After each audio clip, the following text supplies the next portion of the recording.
Olá, meus amigos, sejam todos muito bem-vindos ao canal Politizando. Eu sou o William Jacob e o general Heleno, aquele que era ministro-chefe do GSI durante o governo Bolsonaro, olha, tá entrando na mira do novo GSI que tem Capelli como ministro, como chefe interino, que deu uma longa entrevista aqui. Eu analisei, eu li ela toda, analisei alguns pontos, quero trazer para vocês. Ele vai provocar ali também outros generais que fizeram parte do governo Bolsonaro.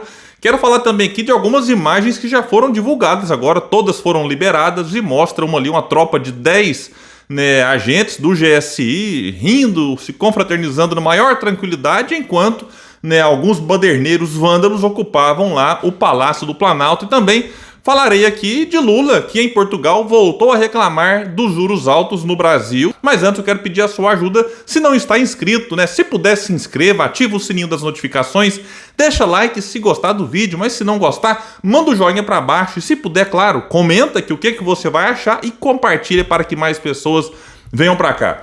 Pessoal, então é o seguinte, Ricardo Capelli, atual chefe do GSI, é o Gabinete de Segurança Institucional, ocupa o cargo ali de forma interina depois da demissão do Gonçalves Dias, foi entrevistado pelo Congresso em Foco. Eu vou pegar aqui alguns pontos, mas deixarei o link para quem quiser ler na íntegra. Ele destaca que não foi o Alexandre de Moraes que ordenou liberar todas as imagens do dia 8, mas que ele próprio, Capelli, consultou o STF, que então autorizou. Ele disse: é importante registrar que fui eu, através do GSI, que consultei o ministro Alexandre de Moraes sobre a possibilidade de liberar essas imagens integralmente, porque agora vai ser tudo liberado, inclusive já foi depois que ele deu essa entrevista. Tudo é público, disse.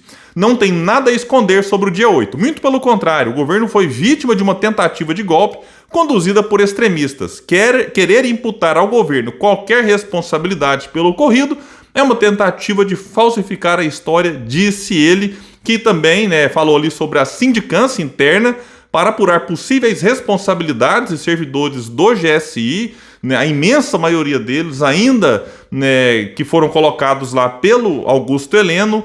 Ele diz que essa sindicância deve terminar lá no final de maio, mas que ele pediu para que ela seja agilizada e que tanto por ela, assim como pelo inquérito da Polícia Federal, deve chegar aos responsáveis, já que, segundo ele, não se entra no Palácio Planalto da forma como entraram. Quando foi indagado qual papel cabe ao GSI em relação aos atos do 8 de janeiro, ele disse: repassar as informações para os órgãos que investigam e cuidar da sindicância que apura especificamente a ação dos servidores do GSI. E já na parte final da entrevista, o Capelli decidiu provocar muitos generais, Augusto Heleno, Braga Neto e também o Luiz Ramos.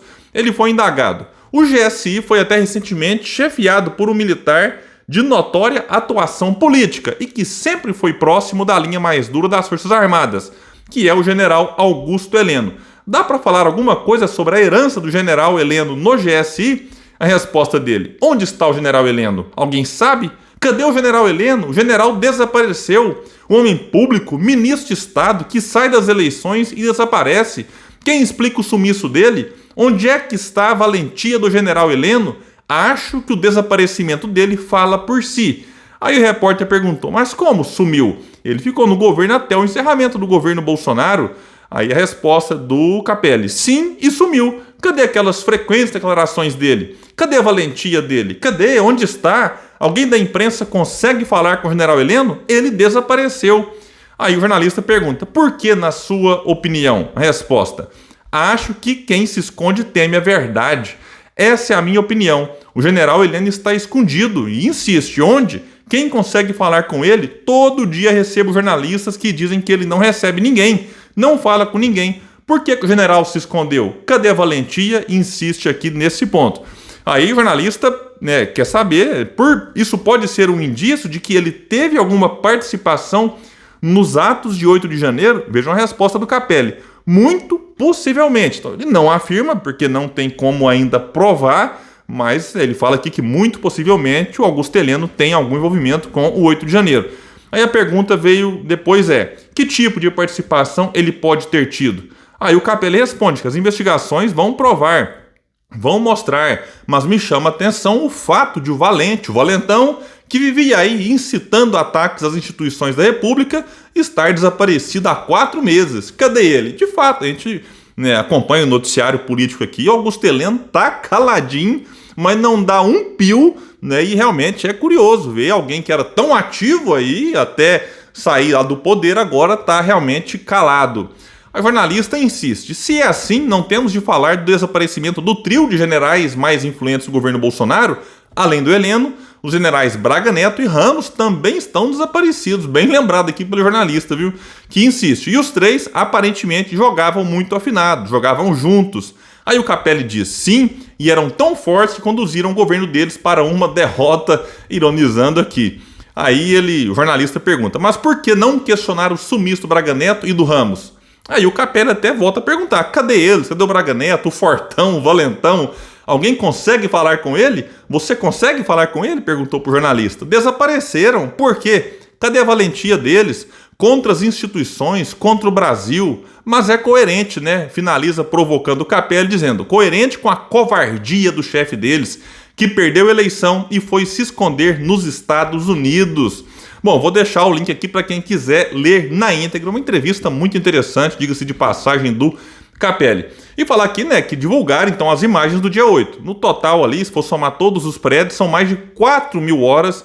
Então acredito que por um bom tempo nós teremos aqui várias imagens sendo divulgadas e alguns detalhes, claro, sendo explorados e que serão importantes para as investigações. O Globo, por exemplo, divulgou que câmeras do circuito interno do Palácio do Planalto captaram uma tropa de cerca de 10 militares do Gabinete de Segurança Institucional, GSI, descansando no anexo 1 do edifício, enquanto golpistas ocupavam outras áreas do prédio principal. Bom, aqui a matéria chama de golpista, eu não chamo aquele povo de golpista porque não deram golpe e nem tinham condições de dar. Ah, você tá passando pano? Não. Para mim, todos que entraram no prédio sem autorização são, de alguma forma, criminosos. E que se apure o crime de cada um de forma individual, se foi por roubo, por depredação do prédio público, enfim. Diz o Globo aqui que nas novas imagens disponibilizadas pelo próprio GSI, aqui fala que foi por ordem do STF, o que não é verdade, como eu já mostrei aqui na fala do Capelli. Os militares entram no saguão do anexo às 16h25. Neste momento, o prédio principal está tomado por golpistas, diz o G1. Armados de capacete e escudo, o grupo de militares do GSI fica no local junto aos funcionários já presentes. O clima é de descontração e eles chegam a dar risadas. Alguns se sentam e deixam os capacetes em cima da mesa e os escudos escorados na parede. Eu assisti o vídeo, que a matéria aqui fala, e é isso mesmo, Nem parecia que o prédio estava tomado por aquela gente e eles na maior tranquilidade. Será que esperando ordens de alguém? De quem? E se era, por que a ordem não foi dada para que eles de alguma forma avançassem para um local onde tinham ali as pessoas vandalizando e destruindo o que encontravam pela frente? Mas não, a gente vê lá os militares rindo, mostrando imagens no celular um para o outro, seriam imagens da própria invasão e depredação, causando a risada deles, tem que investigar. Porque se esses 10 homens, com os recursos que eles tinham, tivessem se deslocado para o local onde tinham ali algumas pessoas, certamente teriam atuado ou para evitar a entrada deles, ou até para retirá-los, ou proteger alguns espaços ainda não ocupados, enfim. O que não pode é a gente assistir isso aqui e achar que fizeram a coisa correta. Às 16h35, diz aqui o Globo, militares da Força Nacional passam com pressa, de fato, eu assisti, acompanhados de cães farejadores. Aí eles só observam e não fazem nada. E é só 17h15, então ficaram quase 1 hora nesse mesmo local, que eles foram em direção à ala A do Palácio, após, ao que sugerem as imagens, receberem orientações de um superior que chega ao local com cárcere. Então, tem que ver por que o superior não ordenou antes que eles se deslocassem para um local em que eles pudessem fazer alguma coisa, em vez de ficarem lá rindo e vendo imagens no celular. Então é isso, tem muita coisa estranha sobre isso. Na entrevista, o Capelli diz que o GSI conta com 900 militares e 100 civis, mas que o GSI tem uma atuação muito ampla, que vai muito além da questão de proteger presidente, vice, familiares, como muitos aí imaginam. Então vamos torcer para que as investigações avancem e apontem os responsáveis e que esses sejam punidos de forma severa.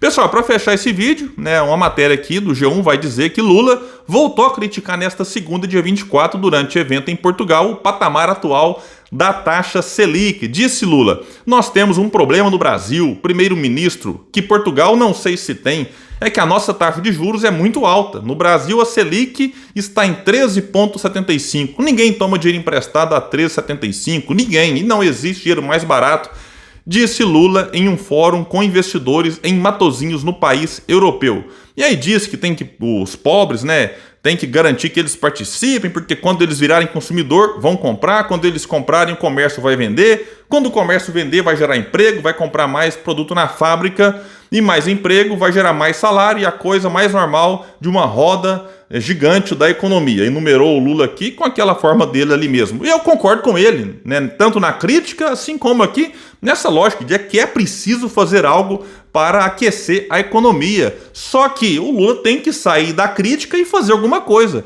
Eu já expliquei aqui 1000 vezes, é importante insistir, porque tem vários canais que falam: não, o Lula não pode fazer nada. Pode. O Campos Neto tem mandato até o fim de 2024, ok, mas ele pode ser exonerado antes. Basta o Haddad e a Tebet, que junto com o Campos Neto fazem parte do Conselho Monetário Nacional, pedir a exoneração dele. Motivos não faltam para isso. Aí o Lula indica um novo nome e o Senado vota. Ah, mas o Senado não ia aprovar. Olha, tem dois caminhos. Ou o Lula articula no Senado, como vai ter que articular em várias medidas de interesse do governo, ou articula e encara a insatisfação passageira do mercado, vai ficar revoltado, mas depois passa, como já passou outras insatisfações.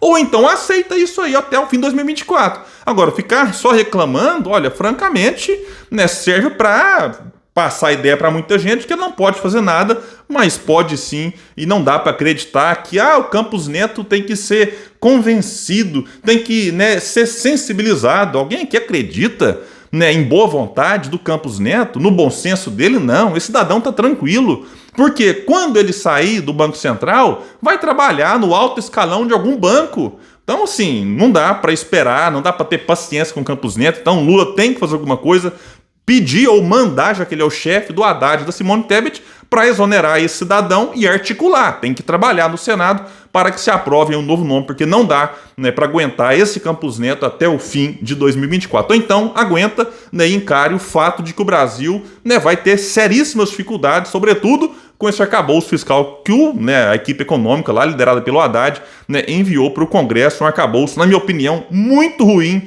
em relação àquilo que o Brasil de fato precisa para deslanchar, como muita gente aí espera e torce, e é o meu caso. Pessoal, então é isso, eu fico por aqui. Quem puder, espalha, compartilha esse vídeo, bora trazer mais pessoas para esse espaço, porque aqui a gente luta por um Brasil melhor.